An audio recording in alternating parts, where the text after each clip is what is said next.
Добрый день, уважаемые участники нашего вебинара. Мы приветствуем вас в нашем республиканском консультационном центре Коми Республиканского института развития образования. Сегодня наш вебинар посвящен очень важной теме – путь становления мужчины, воспитание мальчика в семье. Тема выбрана нами не случайно. Пользуясь случаем, мне хотелось бы всех вас поздравить с наступающим праздником, Днем Защитника Отечества. И даже если сейчас нас слушают женщины, они наверняка очень сопричастность чувствуют свою этому празднику, потому что каждая из женщин, она является либо матерью, либо сестрой, либо дочерью. И, естественно, этот праздник не может нас не волновать. Ну, а сама по себе тема, она очень, я считаю, что очень важная, очень актуальная. Сегодня на вебинаре буду выступать я. Меня зовут Ванда Цветановна Попова. Я являюсь методистом гимназии искусств при главе Республики Коми. Являюсь также старшим преподавателем нашего Сыктывкарского государственного университета имени Петерима Сорокина и специалистом Республиканского консультационного центра. Позже подключится уважаемый всеми нами отец Максим Стыров. Он является священником храма в честь благоверного князя Александра Невского, также является кандидатом экономических наук и старшим научным сотрудником Коми Академии РАО. И сегодня отец Максим продолжит тему с точки зрения уже такого человека, имеющего духовный сан и будучи сам отцом, соответственно, его мужской взгляд на эту тему тоже будет очень важен для каждого из нас. С чего же мне хочется начать? Вот кто смотрел рекламу нашего вебинара, тот, наверное, прочитал небольшую такую справочку, да, тему нашего вебинара, те вопросы, которые были на повестке, и на какие же мы вопросы сегодня должны дать ответ. Слова Эриха Фрома. Вот, может быть, они будут звучать для нас очень актуально. Это слова, которые вот сегодня мне хочется вспомнить, передать их смысл, содержание. Он говорит о том, что дом и хранительница домашнего очага – это женщина, мать. Мать – это таинственная сила, которую невозможно, наверное, описать словами, потому что это такой огромный потенциал любви, это такой источник вдохновения для каждого человека быть не только матерью, но и быть, наверное, ребенком, иметь мать. Это чувство просто огромные. Это, наверное, вся Вселенная не может эти смыслы сейчас вместить. И, конечно же, отец – это тоже не менее большое значение имеет в семье. Огромнейшее значение отцовству принадлежит миссия по ввести ребенка в этот мир, показать ему, научить в этом мире жить, показать вектор для развития, сделать такие очень важные шаги на пути к самостоятельной жизни. Вот, наверное, такие вот важные очень функции отцовства и материнства. Но сегодня мы говорим о защитниках Отечества. В большей степени мы будем говорить о мужской половине. Небольшую притчу я вспомнила. Притча эта посвящена некоторым таким вот важным моментам, как речевые сита. То есть мне бы хотелось сегодня сказать очень кратко и по существу. Понятно, что мы, когда готовимся к вебинарам, мы изучаем литературу, психологическую, педагогическую литературу, вот возрастные особенности детей я посмотрела, особенности психологии мальчиков, конечно, мне пришлось изучить. Но вот время настолько ограничено, что мне бы хотелось сказать очень кратко, но емко. И поэтому мне сейчас хотелось бы сказать о том, что каждое наше слово, оно имеет значение для вечности. Что это значит? Что в каждом нашем слове должна быть доброта, правда и, конечно же, должен быть смысл. Если нет смысла, то нет смысла тогда вообще ни в чем. И сейчас мне бы хотелось вот увидеть вас, все, что вы будете вместе со мной проделывать. Некоторые упражнения предлагаю вам. Спасибо вам, что вы вот сейчас в чате уже откликнулись. Я, по крайней мере, знаю, что действительно есть люди, для которых этот вебинар сегодня будет актуальным. И выполнив такое упражнение, постарайтесь сделать какие-то записи, чтобы я их видела, и чтобы мне ориентироваться вот на тот ваш образ, с которым вы сегодня пришли на этот вебинар и который для вас уже сформирован. Давайте мы подумаем о том, вот, какие ассоциации у вас вызывает слово «родительский дом». Какой он? Буквально минута, и каждый из вас оказался, наверное, в своем детстве.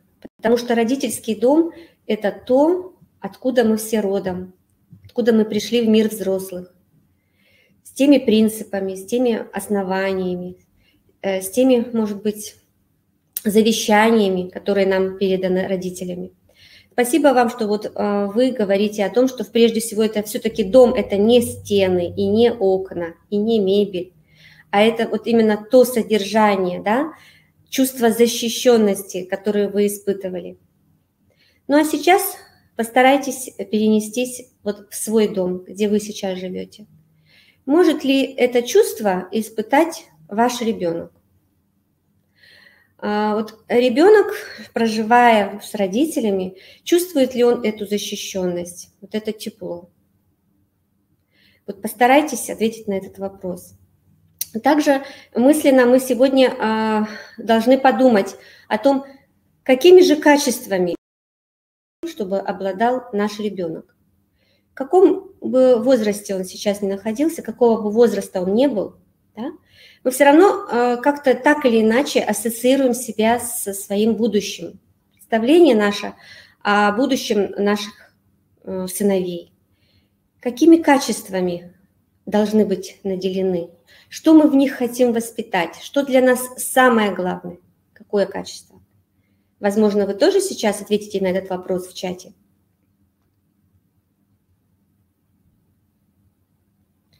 Тоже вот буквально минута.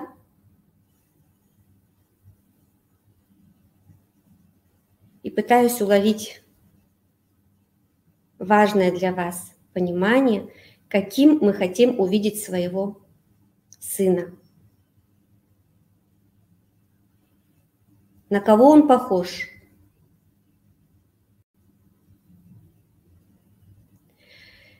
Ну вот, спасибо. Наверное, основное ключевое слово – это сила, благородство и ответственность. Спасибо вам большое за ваше высказывание в чате, потому что ответственность – это слово, оно является ключевым для человека, который является представителем сильного пола, который имеет начало и, естественно, принадлежит к своему полу не только по каким-то физиологическим данным, да, мы очень должны это четко понимать, потому что физиология, она это всего лишь внешняя сторона, а вот что касается внутреннего содержания, это вот уже именно принадлежность к своему полу через осмысление качества личности. Ну вот замечательные слова, то, что вот вы пишете, смелый, да, благородный. Посмотрите, какие замечательные высказывания вот вы сейчас здесь в чате прописали. Конечно же, мы принимаем, да, вот этот образ. Откуда он у нас? Он не может взяться вот так вот. Ну, конечно, мы все читаем, мы исследуем, мы живем, мы анализируем, но все-таки этот образ к нам приходит опять же из детства. Да? Каждый из нас родом из детства. У каждого из нас образ своего, прежде всего, наверное, отца. Вот. И когда мы говорим о качествах мужчины, как личности, то мы вспоминаем своего отца. Ну, а если отца нет?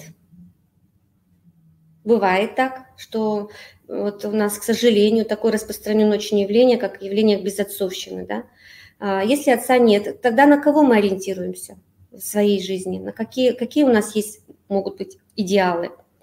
Соответственно, здесь уже каждый выбирает сам. Для кого-то это может быть крестный отец, да? Может, для кого-то это будет дедушка, для кого-то это будет дядя. Может быть, это просто мужчина, который вот является неким собирательным образом. Это вот такой вот в жизни мы не встречали, но он у нас каким-то образом вот появился в нашем сознании. Потому что это некая трансформация всех тех ценностей, да, те, которыми мы питаемся в нашей жизни. И вот сейчас, когда мы обратились опять же в прошлое, мы очень четко должны понимать задачи, которые мы должны ставить перед собой как родители. Для будущего, опять же, воспитания наших детей, наших сыновей. И сейчас мне видится моя задача такова, что я должна некий такой вот сделать шаг от младенчества до взрослого состояния. Психология мальчика. Рождаясь мальчиком, принадлежность, конечно же, к мужскому полу мы видим только по каким-то физиологическим признакам. И отношение у нас бывает как и к девочкам, так же и к мальчикам в своей семье, практически одинаковое. Но по мере взросления детей мы видим, что в значительной степени какие-то вот манеры поведения, характер, может быть, внешние какие-то качества, они начинают появляться, и очень мы видим разницу, потому что мальчики и девочки, они не только по-разному воспринимают окружающий мир, по-разному воспринимают родителей, но и они, соответственно, иногда размышляют по-разному. Мальчики более, так скажем, им свойственно аналитическое мышление, и это заложено в них природой. Левополушарность, она, конечно же, отражается на том, что преобладает такое вот абстрактное мышление, логическое мышление. Может быть, очень такие краткие выражения, высказывания, которые используют мальчики. Может быть, меньше сентиментальности, меньше умеют выражать свои эмоции, чувства на показ. И вот мы, представляя вот именно, что мальчик он должен быть именно таким, а мальчик иногда не хочет быть вот стандартным, да, ему хочется вот быть самим собой, а в нем заложила, вот, может быть, матушка природа склонности, к сожалению, бывает и каким-то женским проявлением, особенно когда у него нет в представлении идеального образа отца. И, соответственно, общаясь больше с женщинами, у мальчика появляется как образ, который перед глазами в повседневной жизни, и, соответственно, он перенимает модель. В сознании мальчиков, как картина мира, она по кубикам складывается, именно то, чем ребенок занят. Какие игрушки, да? Какие книги, какие мультфильмы, может быть, какие он видит предметы, в каком количестве. Да? То есть это вот все складывается по кубикам, картина мира маленького человека. И глядя на все это и выполняя определенные какие-то действия, ребенок усваивает стереотипы либо мужского, либо женского поведения. Иногда ему хочется действительно вот, быть похожим на маму, потому что мама для него является вот идеальным таким образом.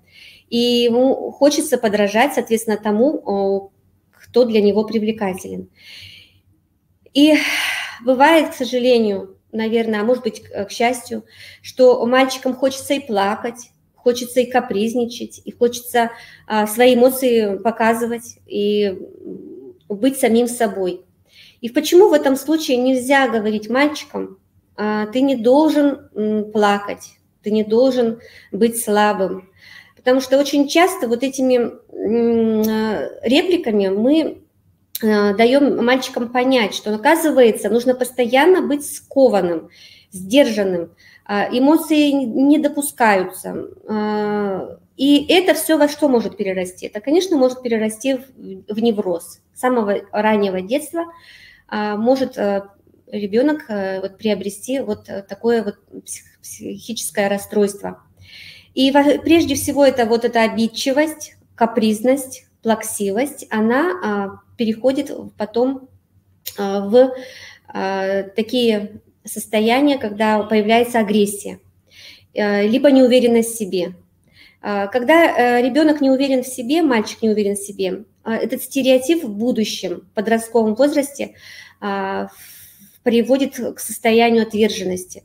Соответственно, ребенок может попасть в плохую компанию. Он будет искать себе то место, где его все-таки оценят. Да? И вот это вот жалко, что не всегда родители могут ребенку дать понять, что мы, несмотря ни на что, как бы тебе ни было тяжело, иногда тебе бывает обидно, мы все равно тебя пожалеем, мы все равно с тобой пообщаемся и примем тебя такой, какой ты есть. Это свойственно женщинам. Это чувство эмпатии им более присуще. Отцы, их поведение несколько иное.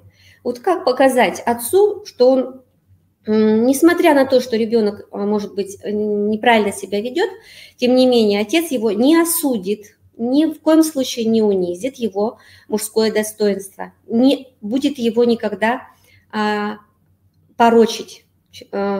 И вот это вот важное очень тоже состояние, когда мужчина по-мужски может объяснить неправильное поведение своему сыну. Вот это, наверное, дорогого стоит. И когда образ мужчины, отца позиционируется в семье как образ достойный всяческого уважения, и мать не старается доминировать в семье, это благоприятно сказывается на формировании личности мальчика, уже подростка особенно, потому что в детстве он, может быть, еще не в должной степени уделяет и проявляет интерес вот к полуролевым каким-то функциям матери и отца, каким-то вот взаимоотношениям, как взрослые между собой общаются. А вот в подростковом возрасте для мальчика это чрезвычайно важно, какова роль каждого члена семьи. И если женщина в семье вот так вот грубо и резко берет доминанту на себя, то психологи говорят о том, что чем слабый отец, чем совсем вот такой вот слабохарактерный, беспомощный отец, лучше бы его вообще не было, потому что мальчика крайне напрягает вот эта вот роль такого слабохарактерного отца, и он начинает очень принимать это близко к сердцу, как свою собственную рану, и какая-то травма появляется в детском возрасте. Все эти травмы, все эти переживания, они потом обязательно будут отражаться на дальнейшем становлении уже юноши и зрелого мужчины. Часто очень ребенок, сочувствуя своему отцу, он начинает где-то его мысленно и ненавидеть. Вот это вот проявление такое, оно может быть парадокс, но ему хочется видеть это, чувствовать эту силу, этот авторитет. И даже если он, отец в семье, может быть, по образованию, может быть, не дотягивает до женщины, может быть, отец более слабый по каким-то своим характеристикам, вот, допустим, он не всегда может принять ответственное решение, и не всегда слово за ним, да? Но ребенок, он все равно интуитивно чувствует, что папа, он должен быть сильнее, он чаще всего и по возрасту, и по своей фактуре, да, это ведь природа его наделила этими характеристиками, и должно вот этого противоречия не быть, что почему ты внешне более сильный, более могущественный, более крепкий, да, и в то же время вот где твоя сила, где твое вот это достоинство, где твоя мужественность. И вот здесь хочу обратить внимание ваше на такие слова, они для меня немножечко вот имеют такие разные смыслы. Мужественность и мужество. Мужественность – это мы чаще всего хотим эту характеристику увидеть в мужчинах, да? А вот мужество Можно ли сказать, что мужество – это такое вот проявление некой ответственности в каких-то жизненных испытаниях, как женщины, так и мужчины? То есть мужество может проявить и женщина в трудной ситуации, когда, например, она осталась без поддержки, она оказалась, например, вот чувствует, что в данный момент она оказалась в роли и мужчины, и женщины, и она берет на себя эту ответственность, это смелость и это мужество. Причем оставаясь при этом хрупкой, может быть, беззащитной, доброй, эмоциональной женщиной.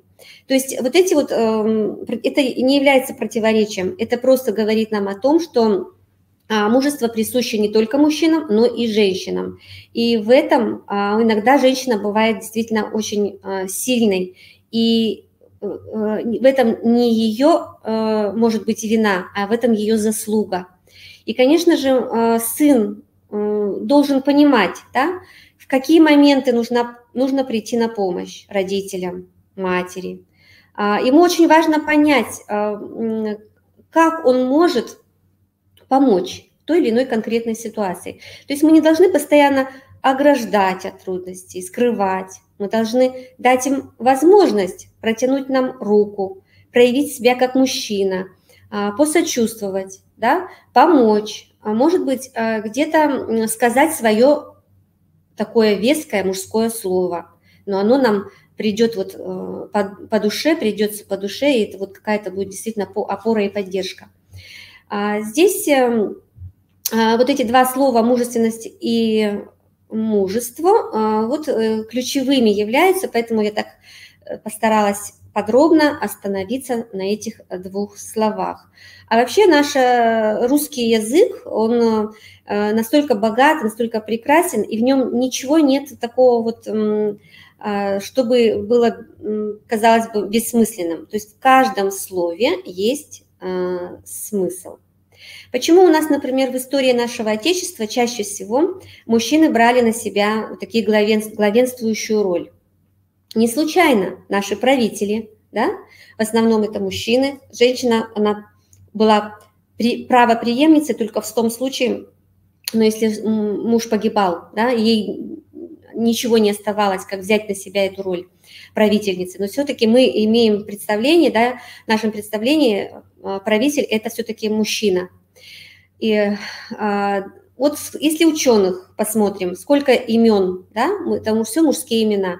Далее мы, ну, вот так вот возьмем поэтов, писателей, космонавтов, да, среди вот таких вот ученых и выдающихся деятелей все-таки больше имен мужских.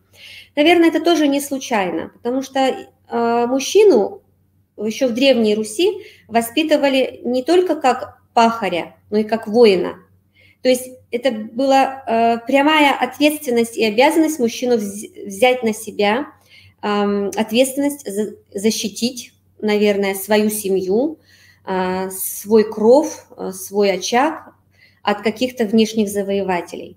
И мальчиков воспитывали именно физическим трудом. Да? Мы сейчас вот лишены этой возможности. У нас мальчики практически этого лишены.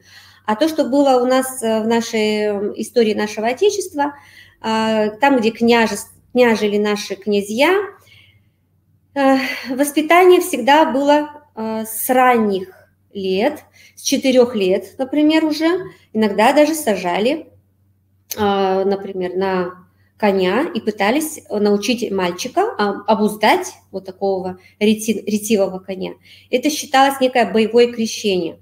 Вот Александр Невский, наверное, вы знаете, да, святой Александр Невский, благоверный князь. Вот история как раз донесла до нас такую информацию, что именно с 4 лет его стали готовить, закалять именно как будущего правителя. И мы знаем, что Александр Невский, он никогда не одерживал никогда ни одного поражения, да, то есть всегда одерживал победу. То есть это было такая огромная сила духа, сила воли, и все это вот было, конечно же, вся предшествующая жизнь, это была вот, наверное, работа над выносливостью, над смелостью, над возможностью принять на себя ответственность. Возьмем, допустим, XI век, князя Владимира Мономаха. Ну, что можно сказать? Конечно, наши семьи, наши правители, они были исключительно, интересна была их судьба. Исключительно много они смогли, что ли, в себе взрастить. Это огромный, колоссальный труд. 12 детей, да, воспитать, вырастить. И самое вот Владимира Мономаха, наверное, его поучение, которое дошло до наших времен, оно нам показывает, к чему мы должны готовить своих детей. Там вот как раз заповедь «почитай отца и мать свою», да, вот это вот. Никогда не унижай никого, люби врага своего. Что это означает? Это значит не конфликтуй. Это не в прямом смысле подставь щеку, а не конфликтуй. Если ты видишь, что нарастает конфликт, и старайся избегать его, сделай паузу, прояви милость, прояви сострадание. Все это, конечно же, это вот наше христианство нас этому учит. Ну а поучение Владимира Мономаха, оно, наверное, дошло до наших времен не случайно. Владимир Мономах, он вот такой один эпизод из его жизни, это просто был для меня, например, потрясающим. Его родной брат Олег Черниговский, он взял на себя роль по именно осуществлению правления в княжестве. А вот в те времена было таким образом построен закон, что правопреемником был старший в роду, а не тот сын, да, вот, который сейчас вот мы понимаем, что уже времена изменились, и по наследству передавалась уже власть. Так вот, Олег Черниговский, он так получилось, что он убил сына своего брата Владимира. Что сделал в этот момент Владимир Мономах? Вот у меня даже сейчас, наверное, душа вот просто содрогается. Какое христианское мировоззрение было сформировано в лоне православной культуры. И вот это вот мышление, оно умение отличить добро от зла. Почему так его любил народ? Почему так долго к нему не приходила власть? Потому что он всячески от нее отказывался. Ну, потому что насколько любили его люди и насколько они видели его своим правителем. Так вот, что он сделал? Он вместо того, чтобы пойти собрать против ополчения, против своего брата, он напишет ему письмо. Он пишет ему письмо, что он очень сожалеет о случившемся, но он ни в коем случае никогда даже вот не представляет себе, что он будет за это мстить. То есть вот такая вот какая-то безграничная любовь к человеку через любовь к Богу, да, вот это вот осмысление такое вот у меня сейчас наступает. И вообще в истории нашего Отечества достаточно много таких примеров, когда мужчина, его сила проявлялась не вот, как нам кажется, это в слабости, а на самом деле это огромная сила простить своего обидчика, возлюбить его всем сердцем и не нести этой вот ноши, чтобы желание было отомстить. Да? Вот это вот то, что разрушает жизнь многих людей. И то, что вот мужчины в современном мире, они пытаются нести какую-то разрушительную функцию. Вот эти вот все наши митинги, восстания, им кажется, что вот именно здесь проявление силы и мужественности. На самом деле это вот как раз ведет к разрушению, да? Разрушению мира и порядка. Это некое вот отсутствие законопослушания. Да? Это отсутствие убежденности в том, что по-плохому, в общем-то, не достигнуть вот того, что нам бы хотелось, какой-то стабильности, уверенности в завтрашнем дне. Созидание, это тяжелый труд, прежде всего, работа над собой. И вот если каждый мужчина понимал эту ответственность, эту меру ответственности себя как гражданина, как семьянина, как вообще мужчину, который выстраивает вектор, да, к чему идти, к чему стремиться. В мире огромная миссия, огромная функция, которую должен мужчина рано или поздно осознать, вот эту ответственность. Поэтому у нас, конечно же, сегодня приоритет службы в армии отсутствует. Да? Кому-то хочется сидеть за чужой спиной, пусть другие стоят на границе, защищают мир и спокойствие, да, на рубежах нашей Родины. Пусть другие трудятся день и ночь, не покладая рук, а вот мне хочется в этот момент себя от чего-то уберечь, обезопасить. И вот женщины, когда они тоже подсознательно вкладывают в своих сыновей вот эту мысль, они не понимают, насколько эта мысль разрушительна для мальчика, мужчины, юноши, насколько он ослабеет от этого и насколько он перестает вот эти все внутренние ресурсы, которые в нем, может быть, заложены, начинают они сохнуть, они начинают выгорать. То есть и мужчина не может достигнуть того, кем он может стать. Вот это, к сожалению. И этот вектор, конечно, который мы ему должны задавать, эту планку, она должна быть очень высокой. Тогда появляются силы, тогда появляется достоинство, тогда и хочется очень много сделать полезного, и тогда очень много появляется очень ресурсов и возможностей. Ну и если вот я еще опять же вернусь к прошлому, да, то есть мужчина-правитель – это от слова «прав», да, однокоренные слова. Мы не говорим там правильно, да, мы не говорим лево, мы говорим право, правильно, от слова «право». И вот это вот право и закон, оно всегда должно быть во главе угла. И наша семья, она должна быть тоже под защитой того, чтобы воспитать уважение и любовь к своему Отечеству. Вот это тоже одна из первоочередных задач. Поэтому, наверное, наш сегодняшний семинар, он сегодня вот и посвящен, и приурочен к этому замечательному событию, к нашему празднику, Дню защитника Отечества. Ну, я вот так немножечко такой вот монолог провела, сопоставила. Мне очень много еще хочется сказать вам, но сделаю паузу. Может быть, у вас появились какие-то вопросы ко мне, и, может быть, вы меня нацелите на окончание все-таки нашего семинара, чем мы должны завершить, что я еще вам не представила, может быть, из того, что обещала. Пожалуйста, жду ваши вопросы. Может быть, они появятся в чате.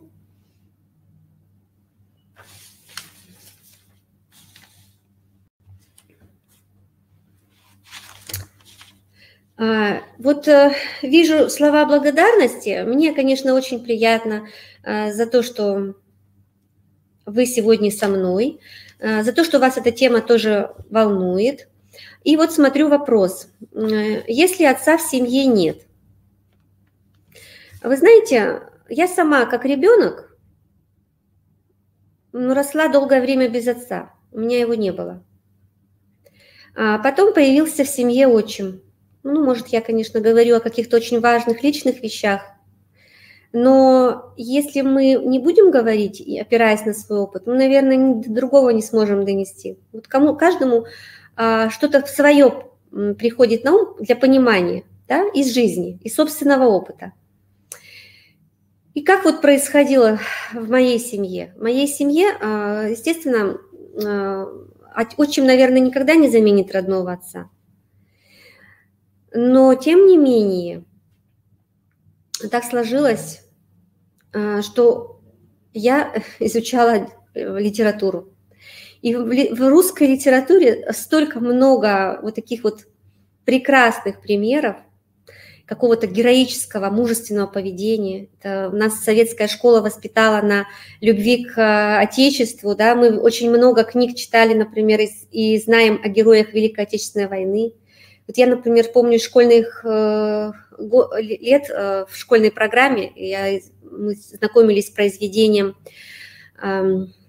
значит, о Мересьеве, да, летчике-испытателе, который был без ног и, тем не менее, оказался у штурвала самолета и стал его водить. И никто даже из врачей не мог заподозрить, что это человек, который ведет штурвал самолета, является инвалид, и он искалечен, покалечен. Такая трагическая судьба. Откуда в нем столько силы? И вот с детских времен вот эти идеалы, эти образы, они запечатлелись в сознании. И когда мне отца стало очень сильно не хватать в моей уже взрослой жизни, я стала мечтать о муже. И, наверное, Бог услышал мои молитвы. Я рано вышла замуж, достаточно рано я встретила человека, который стал отцом моих детей.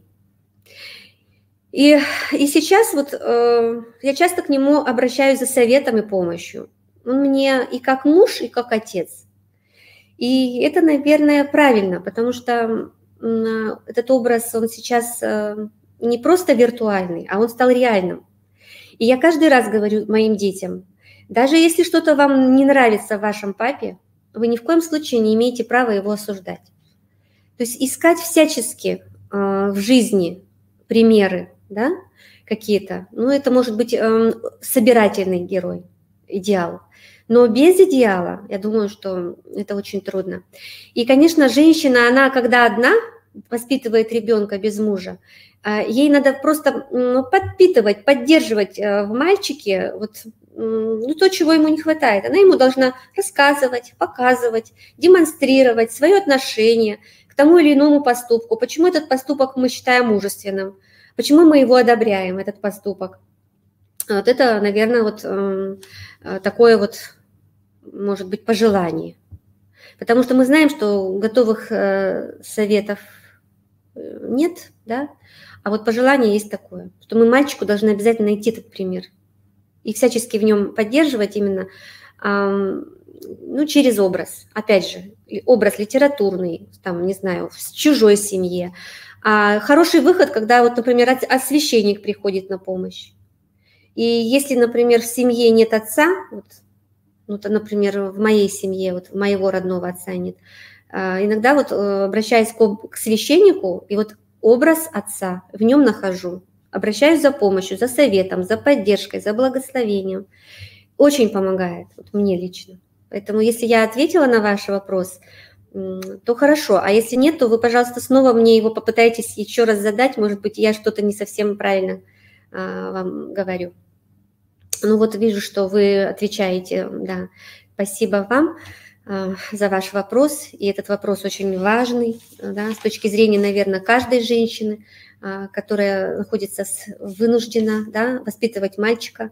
Но я вам еще раз хочу сказать, что воспитывать мальчика одной – это иногда даже, вот, как говорят психологи, более выигрышный вариант, чем когда, ну, в семье, ну, вообще отец на последних ролях, и вот постоянно мальчик видит его униженным, таким вот не, может быть, достойным какого-то уважения, да, вот иногда же действительно это зверские какие-то вот такие качества, ну, когда насилие проявляется, жестокость, ну, это, наверное, только святые люди могут с таким человеком жить рядом и мириться, и безукоризненно, может быть, терпеть это все, да, но это вот очень сложно в жизни примирить к себе. К сожалению, это все наши проблемы связаны с нравственностью, да, потеря своего облика, она происходит тоже не случайно, и она родом из детства, где, когда, на каком этапе родители не смогли что-то сделать, чтобы мужчина не стал вот таким вот либо жестоким, либо теряющим свое мужское достоинство и не умеющим проявить вот то, что должно быть, то, что заложено природой. Ну и цель нашего воспитания, независимо от того, с мужчиной мы или без мужчины, мы, женщины, в первую очередь, должны научить своих детей различать добро от зла. Вот если мы им эту модель мира, когда понятно, объяснено, все по полочкам разложено, что есть добро, а что есть зло, вот некий четкий ориентир, потому что это без четкого ориентира ребенок уходит на сторону, в компанию, к тем людям, которые ему этот ориентир прививают, причем таким очень иногда недостойным способом, но, к сожалению, эти ориентиры тоже навязываются, эти стереотипы прививаются, и ребенок потом становится нам чужим. Вот буквально через несколько дней у нас вебинар следующий будет посвящен теме полового воспитания. И тема мужественности, и тема воспитания, полуролевого воспитания, она плавно переходит на следующий вебинар. Там мы будем говорить о поощрениях и наказаниях. Вот это очень тоже такой интересный момент, очень важный момент, где я на примерах из жизни тоже хочу вам показать, да, вот значимость вообще когда и как, в каких случаях лучше себя вести и проявлять, опять же, вот эту вот принципиальность, да, в воспитании детей, последовательность, так скажем. Быть последовательной в своих действиях, это очень важно для родителей. И для того, чтобы не формировались вот эти вот неврозы, которые провоцируют, к сожалению, к очень тяжелым последствиям, ну и чтобы формировался позитивный сценарий нашей жизни. А также очень важно, да, вот мы должны будем посмотреть еще на примерах опека до какой степени, свобода до какой степени, взрослый ребенок отпустить когда, да, когда отпустить, вот, ну, так скажем, отпустить, что это значит, наверное, вы понимаете, да, психологически отпустить. Вот, как это сделать, и, может быть, еще вот секреты такие вот, как сделать так, чтобы нами не манипулировали, не дети, да, не мы, чтобы не манипулировали детьми. Вот это тема следующего вебинара, я бы, наверное, вот так ее обозначила. И если сейчас больше не будет каких-то вопросов, то мы перейдем к следующей части нашего вебинара. Я передам слово уважаемому нами всем отцу Максиму и буду с вами прощаться. Всего вам доброго, до новых встреч.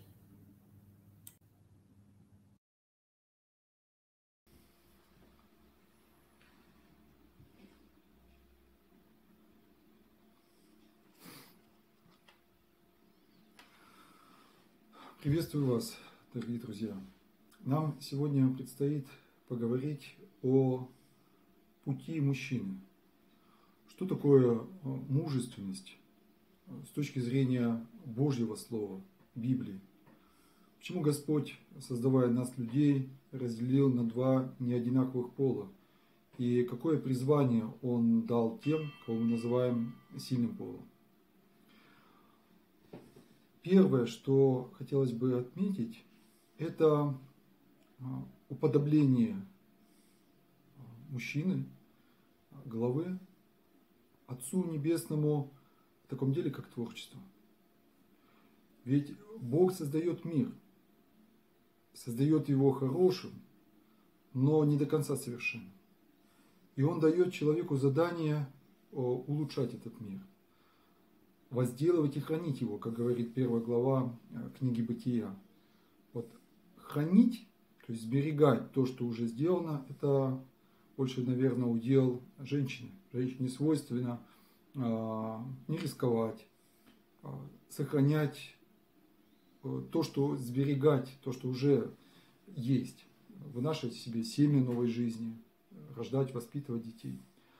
А вот изобретать, осваивать, созидать, открывать, путешествовать, строить – это удел мужчины. Интересно, что заповедь дана была еще в райском саду до сотворения женщин. Заповедь о наречении имен животным. Сказано, что Бог приводил животных и птиц к Адаму, чтобы посмотреть, как он их назовет. И вот это называние бессловесных тварей – это ведь словесное творчество. Во многом похоже, скажем, сегодня с наукой, биологией, например, которая занимается ведь ничем иным, как классификацией. Классификацией, то есть изучением мира, называнием его. И человеку через дар речи, божественный дар речи, ему дана возможность словом соединять через себя природу с Богом. Тут видно священное призвание именно Адама, то есть он первосвященник в этом храме природы, он священно действует, то есть произнося это слово, он, как мы с вами знаем, да, что слово можно и убить, и спастись, и доброе слово и кошке приятно, и от слова и доброго и растения растут лучше. Так вот, человек своим словом добрым, заботливым, разумным, глубоким, он должен соединять природу с Богом. И тут еще одно призвание просматривается мужчину, вот все в этой области касательно творчества, это священство. Священство. Ведь не зря Бог благоизволил воплотиться именно в существе мужского пола, в лице мужского пола, в Иисусе Христе. Изначально первый Адам – это мужчина. и второй Адам тоже мужчина. То есть священство как служение Богу всецелое, неразвлекаемое, полностью преданное, жертвенное, это призвание, удел мужчин. Поэтому наша православная церковь, она хранит вот это священное предание. Мы знаем, что многие неправославные течения христианские уже отказались от него, но она хранит именно вот строгость мужского призвания. А ведь священство – это творение.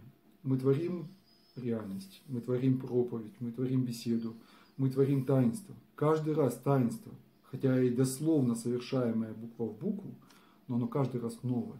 Каждый раз новые наши движения сердца, новые плоды. Мы творим службу, мы творим книги. Отцы-богословы, святые отцы. Среди богословов практически нет женщин. Женщин мало в науке, среди богословов их практически нет. Это не значит, что женщина хуже. Это значит, что у каждого свое призвание. И искусственно уравнивать два пола, это не значит возвышать женщину. Это наоборот ее унижать. Наоборот, отнимать у нее вот то особое, то, что дано ей от Бога. А что это, мы сейчас дальше поймем с вами и скажем об этом. Немножко завершая вот эту тему, конечно, скажем, экономика, экология, то есть забота о сохранении окружающего мира,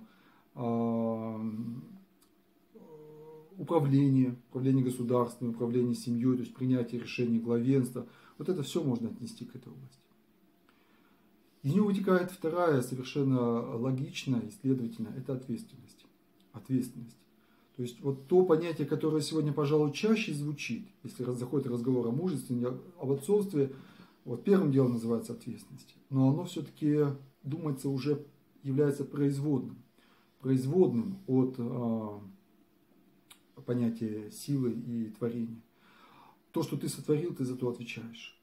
То семя, которое ты дал, женщине, ты несешь за это ответственность. И понятно, здесь, как с этой точки зрения должна оцениваться проблема, скажем, аборта в нашей стране. Да? То есть настоящий мужчина, он всегда, во-первых, не будет пользоваться женщиной, наслаждаться только ей, а предлагает ей настоящие, серьезные супружеские отношения, а не делать ее своей любовницей.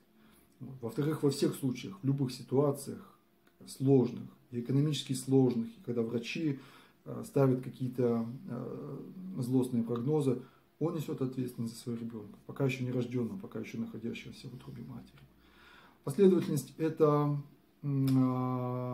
ответственность, это последовательность.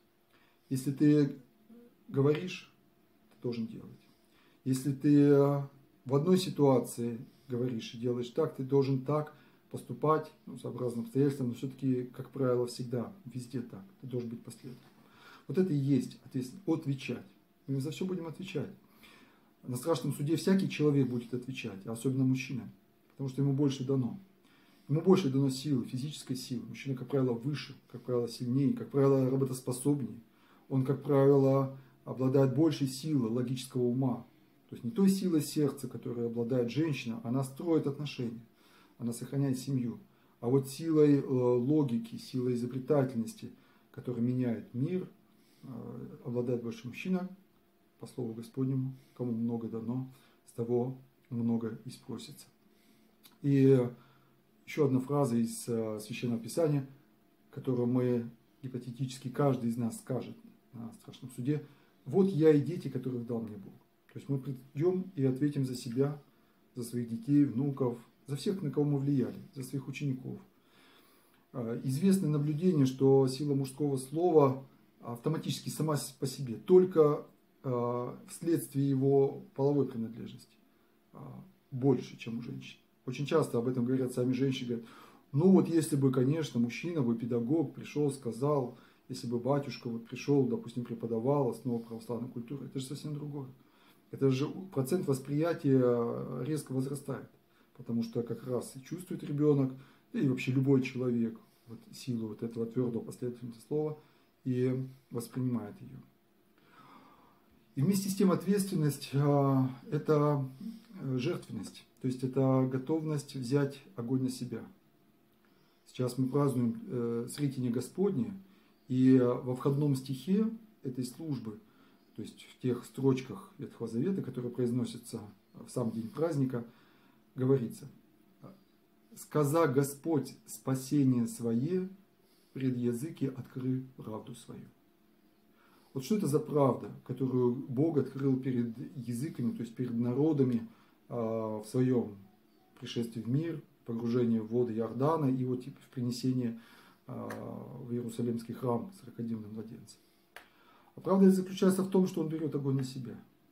В том, что он всю неисправность, всю падшесть, всю гнилость нашего мира, он готов взять на себя и берет на себя. И мы освобождаемся от своих грехов, мы получаем прощение, мы получаем исцеление, мы получаем свободу, получаем блаженство, вечную жизнь и соединение с Богом по нашей вере. Если мы поверим, что Христос делает так, значит мы получим от Него прощение. Но это значит, что и мы должны делать так.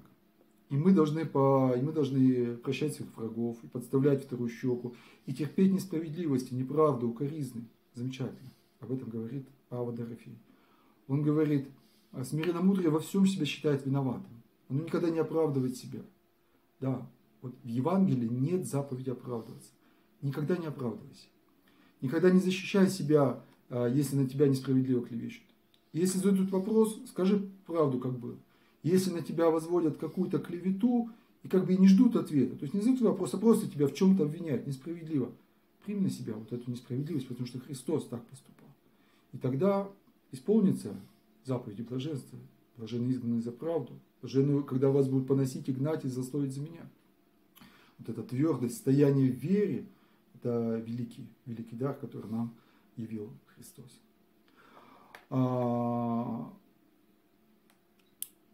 Тесно связано с этим, с ответственностью понятия защиты. То есть он защищает нас духовно. И мужчина, конечно, должен защищать. Он защищает физически, с оружием в руках. Он защищает экономически, иногда в тяжелые времена, работая на 2-3 работах, в несколько смен, по ночам, отправляясь на вахту. Это так. Он должен защищать свою семью духовно, своей молитвой, своими строгими требованиями, наказаниями, да, которые он может и имеет право применять по отношению к детям, своими строгими требованиями. Вообще мужчина рисует нравственный образ. Женщина его реализовывает, она его осуществляет, а вот идеал сам, как бы вот цель, это тоже вот та самая творческая цель, задание, вот такую как бы перспективу семьи, перспективу воспитания, пожалуй, все-таки ставит отец. Вот. Я помню, что еще вот в детстве мне доводилось слышать такие фразы, что вот мужчина это стены, то есть отец это стена, а мать это как бы наполнение их. Да, то есть по-другому, если выразиться. Отец это стратегия, мать это тактика. Отец стратег, то есть он говорит, он смотрит на несколько десятков лет вперед. Он видит, куда надо двигать его воспитание. А вот уже в повседневной деятельности реализовать этот идеал, да, в приготовлении уроков, в приготовлении ужина, собирание вещей в школу, вот, должна уже мать. В этом плане, конечно, взаимное согласие мужчины и женщины чрезвычайно важно. Кстати, здесь мы поймем, вот, обсуждая этот идеал мужественности, мы поймем, что такое женственность. Что же такое тогда женственность, если мужественность это сила, ответственность? А женственность, наверное, это слабость. Слабость не в смысле беспомощность, слабость это не в смысле безразличие, а слабость это смирение. Смирение, то есть признание себя вот, как бы подчиненный, да. Готовность возложить ответственность. Ведь, уверяю вас, если кто-то еще не понял, дорогие мужчины, дорогие женщины, уверяю вас, что ничто так не вдохновляет мужчину, и ничто так не нравится даже ему, вот женщинам. Да и женщины прекрасно это знают, когда они хотят очаровать мужчину, любая самая властная, самая сильная женщина, она на несколько там мгновений, дней, пока не добьется своей цели, она становится такой. Это кротость. Это кротость. Она или является слабой, или изображает из себя такую слабую. Потому что сразу у мужчины поднимаются крылья, сразу у него просыпается воля, сразу у него возникает желание быть настоящим, быть рыцарем, быть жертвенным, быть готовым на все, все отдать, все потратить. Ну, как говорят, гусарить, да, пускай не самое уместное выражение, но в каком-то смысле так. Вот. То есть женщина воспитывает мужчину, она его определяет, она показывает ему перспективу, она возлагает на него ответственность, и она должна возложить и не снимать. И тогда, как известно, за каждым великим мужчиной всегда обязательно стоит женщина. Мать, жена, сестра, учительница, та, которая в него верила. И даже за Христом.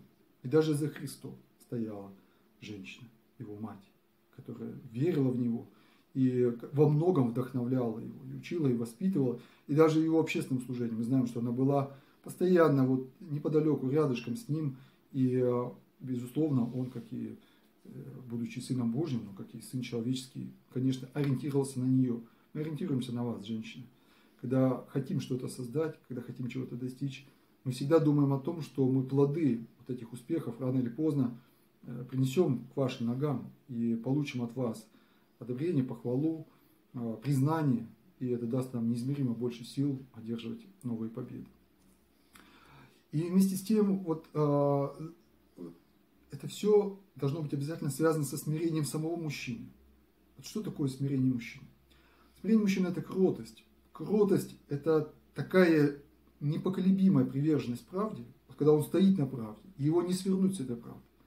И он настолько вот ревнует, то есть горит за эту правду, что он готов за нее, если надо, даже убивать. Если война, как нападение врагов, начинается именно как попрание правды, ну, как это было, например, в годы Великой Отечественной войны, да, все понимали, что да, в грехах потонули, но нашествие фашистов было воспринято как неправда. То есть мы грешны, но мы же не отдадим свою любимую землю вот этим сатанистам фактически, потому что они во многом вдохновлялись именно сатанинскими идеями и лозунгами. И тогда проснулась в людях вот эта нравственная правда, да, что если надо, умрем до конца. Поэтому отстояли, поэтому и победили. И вот эта вот кротость, это и есть мужественность. Один из важнейших ее аспектов. Не ярость, не гнев такой от самолюбия, а праведный гнев. Такой праведный гнев, который проявляет сам Господь, опрокидывая скамейки, менял в Иерусалимском храме. И еще смирение мужчины – это послушание. Это его послушание. Ведь слушаются того, кто слушается сам. Мужчина – это глава, отец, это тот, кто выслушает всех и скажет последним. Это тот, кто выслушает самого слабого. И самый неожиданный ответ он может принять, и он может его озвучить уже от себя, как принято свое решение. Не зря отец говорил всегда, что вот на флоте, когда принимается решение, обсуждается какое-то решение, всегда начинается с самого младшего, чтобы старшие не давили авторитетом. А старший выслушивает все и принимает решение, и все его исполняют. Старец Паисий Афонский говорил: если у тебя нет смирения, ты не сможешь заставить слушаться даже кошку. То есть, если ты пытаешься управлять вот авторитетом, силой, там, грозным рыком, стучанием кулаком или просто апелляцией к своему статусу, что, дескать, я же отец, поэтому вы меня должны слушаться, это будет ложный авторитет. Он поэтому и часто повергается, он не работает, он не действует. Или он действует только из-за страха. Люди боятся, поэтому исполняют. Настоящий авторитет не таков. Когда ты слушаешься сам, и подчиненные твои, дети, младшие, работники, они видят, что над тобой тоже есть сила, что ты боишься Бога, что ты уважаешь начальство, что ты чтишь своего деда. В этом плане, кстати, очень важно ходить на кладбище и брать с собой детей. И они должны помнить и знать, что да, здесь лежат деды и прадеды, от которых и наш папа произошел. И наш папа тоже не истина в последней инстанции, а его праведность и его истинность заключается в том, что он учится постоянно сам. И он готов признать свою неправду. Готов. Он никогда не скажет «я не знаю». Не в том смысле, что вот, знаете, как говорят, не знаю, то есть не знаю и знать не хочу. Вот папа так не скажет. Он скажет честно: я не знаю. Ну давайте разберемся, давайте поучимся, давайте обсудим. Я подумаю. Я изучу этот вопрос, если это важно. Или скажет: не знаю, потому что действительно этот вопрос и недостоин, чтобы ее знать, и хочу, чтобы ты тоже этого никогда не знал. Не знаю ничего про порнографию, не знаю ничего про какие-нибудь там другие мерзости, про гомосексуализм и так далее. Не знаю и знать не хочу. Вот так. А если что-то надо знать, но я не знаю, честно об этом говорю и постараюсь разобраться. Вот приведу пример еще, чтобы понять этот момент касательно смирения, послушания старших. Как-то мы пришли с ребятами из детского дома на службу. Вот. И в храме так получилось, что была череда служить, то есть возглавлять богослужение не мне, вот, а более старшему священнику, намного более старшему, чем я. Я на минутку в сердце пустил такую горделивую мысль о том, что Ну, хорошо, конечно, было бы ребятам, они не часто бывают, вот видеть, чтобы я их, ну, такой частый наставник, частый гость, вот как именно я, совершая богослужение, наверное, они бы больше это уважали. Но тут же подумала, что нет, им гораздо полезнее. Им гораздо полезнее видеть, что я тоже зависим, что надо мной тоже есть начальник, что я даже, чтобы произнести один возглас, я тоже должен ему поклониться. Поклониться, то есть признать свою неполноту, свое несовершенство, свою иерархическую субординационную подчиненность ему. Тогда они будут слушаться меня, потому что я слушаюсь другого, и они должны это видеть. Я не должен изображать из себя самого главного, самого умного. Вот так вот это признание иерархии, субординации, подчиненности всего мира необходимо каждому отцу. Оно восходит к самому Богу. К самому Богу. Отец, который не признает Бога, мне кажется, в конечном итоге рано или поздно подставит свой авторитет под удар, под сомнение.